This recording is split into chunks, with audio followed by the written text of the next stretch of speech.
उपमुख्यमंत्री एकनाथ शिंदे 6 खासदारांसोबत केंद्रीय गृहमंत्री अमित शहा यांना भेटायला गेलेले होते।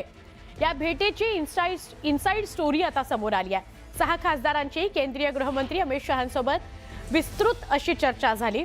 दरम्यान शिवसेनेला आगामी मंत्रिमंडळामध्ये अतिरिक्त 2 मंत्रिपदं देण्याबाबत चर्चा झाल्याची वरिष्ठ सूत्रांची माहिती आहे। यावेळी लोकसभा मतदारसंघातील प्रलंबित विकास कामांवर आणि आवश्यक निधीच्या मुद्द्यावर सखोल चर्चा झाली असं कळत आहे।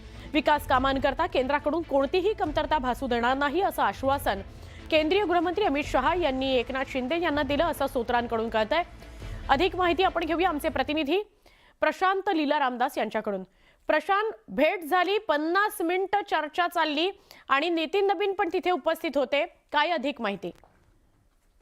काल केंद्रीय गृहमंत्री अमित शहा यांची सुवर्ण काल सगळे शिवसेनेचे जे बंडखोर खासदार शिवसेनेत सहभागी झाले ते 6 खासदार, राज्याचे उपमुख्यमंत्री आणि शिवसेनेचे मुख्य नेते एकनाथ शिंदे यांच्यासोबत एक महत्वाची बैठक त्यांच्या निवासस्थानी झाली। जवळपास 50 मिनिटांपेक्षा जास्त ही बैठक झाली आणि या बैठकीमध्ये लोकसभा मतदारसंघासंदर्भात जे खासदार आहेत त्यांच्या संदर्भात ती बैठक झाली, त्यांना निधीच्या संदर्भातली बैठक झाली। पण महत्वाचं म्हणजे अत्यंत महत्वाचं, या बैठकीमध्ये शिवसेनेला अतिरिक्त 2 मंत्रिपद देण्याबाबत देखील बैठकीत चर्चा झाल्याची सूत्रांची माहिती आहे। त्यामुळे आणि सोबतच हे बंडखोरी केल्यानंतर हे 6 खासदार पहिल्यांदा अमित शहा यांच्या भेटीसाठी त्यांच्या निवासस्थानी दाखल झाले होते। त्यामुळे ही भेट अत्यंत महत्वाची मानली जाते।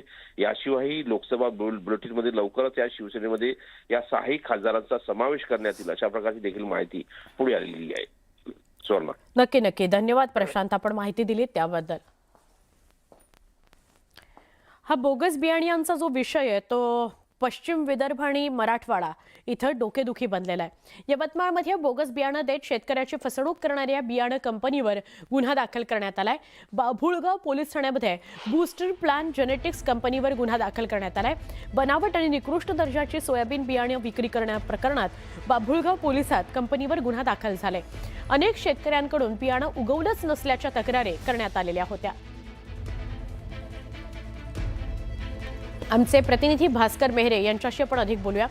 भास्कर, अशा अनेक कंपन्या आहेत, साधारणपणे 50हून अधिक कंपन्या आहेत वेगवेगळ्या ठिकाणी महाराष्ट्रातल्या भागात, ज्यांच्यावर गुन्हे दाखल झालेत, कारवाई होणार आहे। यवतमाळमधून ही काय अपडेट आहे? सुवर्ण, यवतमाळ जिल्ह्यात जवळपास 2 लाख हेक्टरवर सोयाबीनची लागवड करण्यात आली। लागवड केल्यानंतर सोयाबीन उगवलं नसल्याच्या तक्रारी यवतमाळच्या शेतकऱ्यांनी कृषी विभागाकडे केल्या आणि या कंपनीचा आकडा जो आहे तो कमी नाही तर मोठ्या प्रमाणात तक्रारी आहे। एकंदरीतच बूस्टर प्लांट जेनेटिक्स नावाची जी कंपनी आहे, या कंपनीनं गेल्या काही 2 वर्षापूर्वी बऱ्यापैकी एक बियाणं ज्याला दिलं, शेतकऱ्यांना त्यात फायदाही झाला, उत्पन्न चांगलं आलं। मात्र यावर्षी शेतकऱ्यांचा विश्वासघात झाला, कारण कंपनीचं जे बियाणं आहे ते अतिशय निकृष्ट दर्जाचं असल्याचं समोर आलेलं आहे।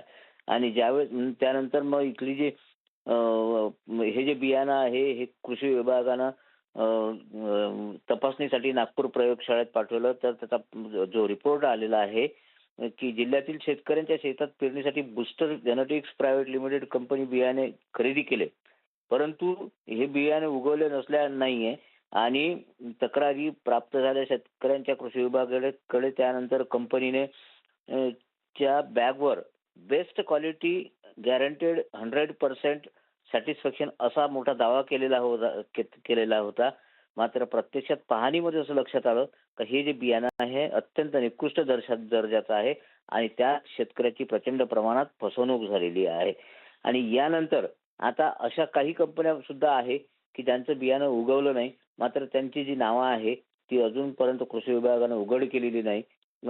आणि संपूर्ण माहिती जर घेतली तर शेतकऱ्याची प्रचंड प्रमाणात फसवणूक झालेली आहे। आधीच पूर्ण मेटाकुटीस आलेला शेतकरी जो आहे तो पुन्हा अजून कर्जाच्या खाळीत ढकलण्याची शक्यता या ठिकाणी वर्तविली जात आहे। शेतकऱ्यांवर हे एक प्रचंड संकट आहे। सुवर्णा, एक मोठं संकट उभं ठाकलेलं आहे। दुबार पेरणीचं संकट आहे, पाऊस अजून मुसळधार पडलेला नाही, हे सुद्धा संकट आहे।